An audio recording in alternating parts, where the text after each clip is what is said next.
Hey, this is Korey Staley with the Center of Personal Protection and Safety. I've got a travel risk tip that I learned firsthand that I'm going to share with you. First, the story. I was traveling with my family on our way to a canyon that we were going to go explore for the weekend in Central America.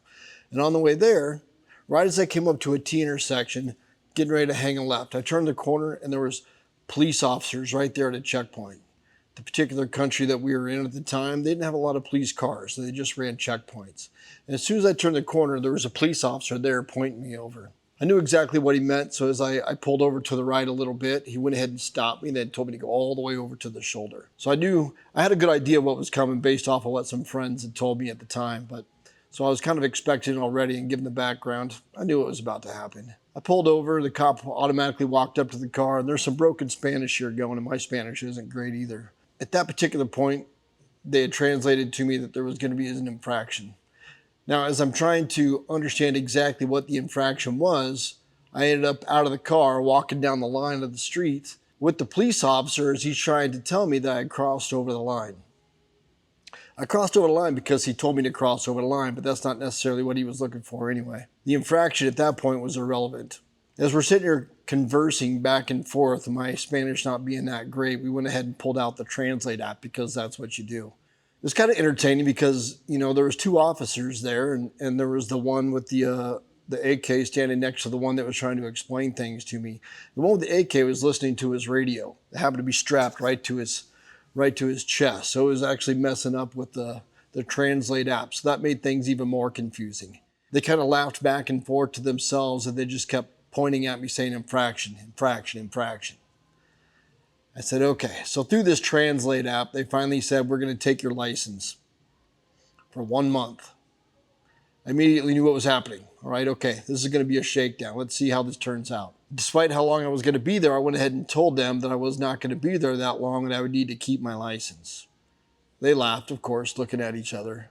And then proceeded to tell me through the app, mind you, that I could just go ahead and pay the fine on the spot, then they wouldn't take my license.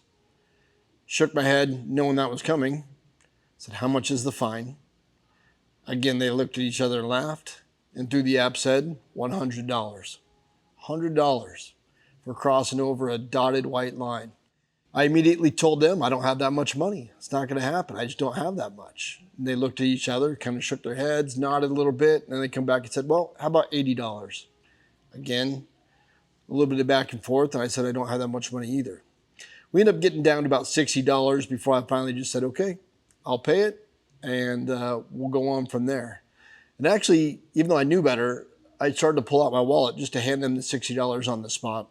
They immediately stopped me like, whoa, no, go back to your car. So I go back to the driver's seat of the car, I get in, and of course they're gonna go around to the other side, roll down the window, and push a clipboard through the window so I could pass my money to them that way instead of making it out in public so it wouldn't be seen.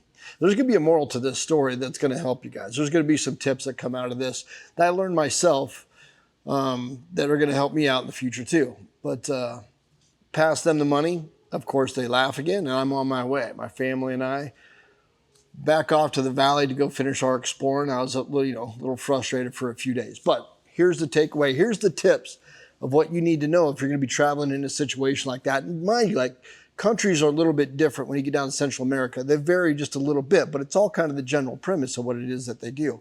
They threaten to take away your license, and they use that as leverage, and also obviously to get you to pay them some money. They say that you can come pick it up in 30 days or pay the fine. So here's the few tips that I've got for you if you're going to be traveling in a situation like that, especially if you're going to be driving, is if you have the opportunity to drive what would appear to be a local car, go ahead and do that. Caution, there's side things that come with that. Is it reliable? Is it going to break down and all that? But the more you can blend in, the better. The second thing I always recommend when traveling in a country like that is never carry more money in your wallet than you're willing to give to the police.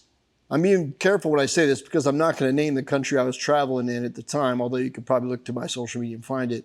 So I'm not going to state that because it's a bit of a soft spot there. But never carry more money in your wallet than you're willing to lose to the police. The next tip is, if you're able to, have an extra driver's license when you go there. However you go about doing that, sometimes there are some states that will allow you to go in and get another license. I wouldn't suggest necessarily saying that you lost it, but I have heard people do that in order to get another license to go. And then also talk to people that are from the area, talk to the locals in the area and find out, to be quite honest, like what is the bribe rate? How much are they willing to accept? As I had conversations later with some of my expat friends in that area, I was told that the actual bribe rate there is about $30. So I probably could have got them down to that. I didn't know it at the time, so they got me for $60. So never carry more money than you're willing to lose, have an extra ID, and know what the bribe rate is. Hopefully this helps if you end up traveling to a foreign country, and keep that in mind. And as always, safe travels.